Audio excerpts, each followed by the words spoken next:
1 Samuel pasal 11. Saul menyelamatkan Yabes. Maka Nahas orang Amon itu bergerak maju dan berkemah mengepung Yabes Gilead. Lalu berkatalah semua orang Yabes itu kepada Nahas, "Adakanlah perjanjian dengan kami, maka kami akan takluk kepadamu." Tetapi Nahas orang Amon itu berkata kepada mereka, "Dengan syarat inilah, aku akan mengadakan perjanjian dengan kamu, bahwa tiap mata kananmu akan kucungkil. Dengan demikian aku mendatangkan malu kepada segenap orang Israel." Para tua-tua Yabes berkata kepadanya, "Berilah kelonggaran kepada kami 7 hari lamanya, supaya kami mengirim utusan ke seluruh daerah Israel. Dan jika tidak ada seorang pun yang menyelamatkan kami, maka kami akan keluar menyerahkan diri kepadamu." Ketika para utusan itu sampai di Gibea Saul, dan menyampaikan hal itu kepada bangsa itu, menangislah bangsa itu dengan suara nyaring. Saul baru saja datang dari padang, dengan berjalan di belakang lembunya, dan ia bertanya, "Ada apa dengan orang-orang itu, sehingga mereka menangis?" Mereka menceritakan kepadanya kabar orang-orang Yabes itu. Ketika Saul mendengar kabar itu, maka berkuasalah roh Allah atas dia, dan menyala-nyalalah amarahnya dengan sangat. Diambilnyalah sepasang lembu, dipotong-potongnya. Lalu potongan-potongan itu dikirimkannya ke seluruh daerah Israel dengan perantaraan utusan. Pesannya, "Siapa yang tidak maju mengikuti Saul dan mengikuti Samuel, lembu-lembunya akan diperlakukan juga demikian." Lalu Tuhan mendatangkan ketakutan kepada bangsa itu, sehingga majulah mereka serentak. Ketika Saul memeriksa barisan mereka di Besek, maka ada 300.000 orang Israel dan 30.000 orang Yehuda. Kepada para utusan yang datang itu dikatakan, "Beginilah kamu katakan kepada orang-orang Yabes Gilead, besok pada waktu panas teriknya, matahari akan datang bagimu penyelamatan." Ketika para utusan kembali dan memberitahukan hal itu kepada orang-orang Yabes, bersukacitalah mereka. Lalu orang-orang Yabes itu berkata kepada Nahas, "Besok kami akan keluar menyerahkan diri kepadamu, maka bolehlah kamu lakukan terhadap kami apapun yang kamu pandang baik." Keesokan harinya, Saul membagi rakyat itu menjadi 3 pasukan. Mereka itu masuk ke tengah-tengah perkemahan musuh pada waktu kawal pagi, dan memukul kalah orang-orang Amon sebelum hari panas. Dan terserak-seraklah orang-orang yang lolos itu, sehingga di antara mereka tidak ada tinggal 2 orang bersama-sama. Lalu berkatalah bangsa itu kepada Samuel, "Siapakah yang telah berkata, 'Masakan Saul menjadi raja atas kita?' Serahkanlah orang-orang itu, supaya kami membunuhnya." Tetapi kata Saul, "Pada hari ini, seorang pun tidak boleh dibunuh, sebab pada hari ini Tuhan telah mewujudkan keselamatan kepada Israel." Dan Samuel berkata kepada bangsa itu, "Marilah kita pergi ke Gilgal dan membaharui jabatan raja di sana." Lalu pergilah seluruh bangsa itu ke Gilgal dan menjadikan Saul raja di sana, di hadapan Tuhan di Gilgal. Dan mereka mempersembahkan di sana korban keselamatan di hadapan Tuhan. Dan bersukarialah di sana Saul dan semua orang Israel dengan sangat. 1 Samuel pasal 12. Samuel minta diri dari bangsa itu. Berkatalah Samuel kepada seluruh orang Israel, "Telah kudengarkan segala permintaanmu yang kamu sampaikan kepadaku, dan seorang raja telah kuangkat atasmu. Maka sekarang raja itulah yang menjadi pemimpinmu. Tetapi aku ini telah menjadi tua dan beruban, dan bukankah anak-anakku laki-laki ada di antara kamu? Akulah yang menjadi pemimpinmu dari sejak mudaku sampai hari ini. Di sini aku berdiri. Berikanlah kesaksian menentang aku di hadapan Tuhan dan di hadapan orang yang diurapinya. Lembu siapakah yang telah kuambil? Keledai siapakah yang telah kuambil? Siapakah yang telah kuperas? Siapakah yang telah kuperlakukan dengan kekerasan? Dari tangan siapakah telah kuterima sogok, sehingga aku harus tutup mata? Aku akan mengembalikannya kepadamu."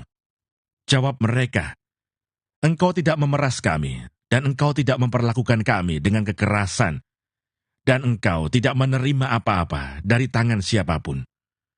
Lalu berkatalah ia kepada mereka, Tuhan menjadi saksi kepada kamu, dan orang yang diurapinya pun menjadi saksi pada hari ini, bahwa kamu tidak mendapat apa-apa dalam tanganku. Jawab mereka, dia menjadi saksi. Lalu berkatalah Samuel kepada bangsa itu, Tuhanlah saksi yang mengangkat Musa dan Harun, dan yang menuntun nenek moyangmu keluar dari tanah Mesir. Maka sebab itu, berdirilah, supaya aku bersama-sama dengan kamu, berhakim di hadapan Tuhan, mengenai segala perbuatan keselamatan Tuhan, yang telah dikerjakannya kepadamu, dan kepada nenek moyangmu. Ketika Yakub datang ke Mesir, dan nenek moyangmu berseru-seru kepada Tuhan, maka Tuhan mengutus Musa dan Harun, yang membawa nenek moyangmu keluar dari Mesir, dan membiarkan mereka diam di tempat ini. Tetapi mereka melupakan Tuhan Allah mereka, dan ia menyerahkan mereka ke dalam tangan Sisera, panglima tentara di Hasor, dan ke dalam tangan orang Filistin dan Raja Moab, yang berperang melawan mereka. Mereka berseru-seru kepada Tuhan, katanya, kami telah berdosa, sebab kami telah meninggalkan Tuhan, dan beribadah kepada para Baal dan para Asitoret. Maka sekarang lepaskanlah kami dari tangan musuh kami, maka kami akan beribadah kepadamu. Sesudah itu Tuhan mengutus Yerubbaal, Barak, Yefta dan Samuel, dan melepaskan kamu dari tangan musuh di sekelilingmu, sehingga kamu diam dengan tenteram. Tetapi kamu melihat bahwa Nahas, Raja Bani Amon, mendatangi kamu, maka kamu berkata kepadaku, tidak, seorang raja harus memerintah kami, padahal Tuhan Allahmu adalah rajamu. Maka sebab itu, lihat itu raja yang telah kamu pilih, yang kamu minta. Sesungguhnya Tuhan telah mengangkat raja atasmu, asal saja kamu takut akan Tuhan, beribadah kepadanya, mendengarkan firman-Nya, dan tidak menentang titah Tuhan, dan baik kamu maupun raja yang akan memerintah kamu itu mengikuti Tuhan Allahmu. Tetapi jika kamu tidak mendengarkan firman Tuhan, dan kamu menentang titah Tuhan, maka tangan Tuhan akan melawan kamu dan melawan rajamu. Sekarang tinggallah berdiri, dan lihatlah perkara yang besar yang akan dilakukan Tuhan di depan matamu ini. Bukankah sekarang musim menuai gandum? Aku akan berseru kepada Tuhan, supaya ia memberikan guruh dan hujan. Lihatlah dan sadarlah, bahwa besar kejahatan yang telah kamu lakukan itu di mata Tuhan, dengan meminta raja bagimu. Lalu berserulah Samuel kepada Tuhan. Maka Tuhan memberikan pada hari itu guruh dan hujan, sehingga sangat takutlah seluruh bangsa itu kepada Tuhan dan kepada Samuel. Berkatalah seluruh bangsa itu kepada Samuel, berdoalah untuk hamba-hambamu ini kepada Tuhan Allahmu, supaya jangan kami mati. Sebab dengan meminta raja bagi kami menambah dosa kami dengan kejahatan ini. Dan berkatalah Samuel kepada bangsa itu, jangan takut. Memang kamu telah melakukan segala kejahatan ini. Tetapi janganlah berhenti mengikuti Tuhan, melainkan beribadahlah kepada Tuhan dengan segenap hatimu. Jangan menyimpang untuk mengejar dewa kesia-siaan yang tidak berguna, dan tidak dapat menolong karena semuanya itu adalah kesia-siaan belaka. Sebab Tuhan tidak akan membuang umat-Nya, sebab namanya yang besar. Bukankah Tuhan telah berkenan untuk membuat kamu menjadi umat-Nya? Mengenai aku, jauhlah daripadaku untuk berdosa kepada Tuhan dengan berhenti mendoakan kamu. Aku akan mengajarkan kepadamu jalan yang baik dan lurus. Hanya takutlah akan Tuhan, dan setialah beribadah kepadanya dengan segenap hatimu. Sebab ketahuilah, betapa besarnya hal-hal yang dilakukannya di antara kamu. Tetapi jika kamu terus berbuat jahat, maka kamu akan dilenyapkan, baik kamu maupun rajamu itu. 1 Samuel pasal 13. Ketidaktaatan Saul waktu orang Filistin datang menyerang. Saul berumur sekian tahun ketika ia menjadi raja. 2 tahun ia memerintah atas Israel. Saul memilih 3.000 orang dari antara orang Israel. 2.000 orang ada bersama-sama dengan Saul di Mikmas dan di pegunungan Betel. Sedang 1.000 orang ada bersama-sama dengan Yonatan di Gibea Benyamin. Tetapi selebihnya dari rakyat itu disuruhnya pulang masing-masing ke kemahnya. Yonatan memukul kalah pasukan pendudukan orang Filistin yang ada di Geba. Dan hal itu terdengar oleh orang Filistin. Karena itu Saul menyuruh meniup sangkakala di seluruh negeri. Sebab pikirnya, biarlah orang Ibrani mendengarnya. Demikianlah seluruh orang Israel mendengar kabar bahwa Saul telah memukul kalah pasukan pendudukan orang Filistin. Dan dengan demikian, orang Israel dibenci oleh orang Filistin.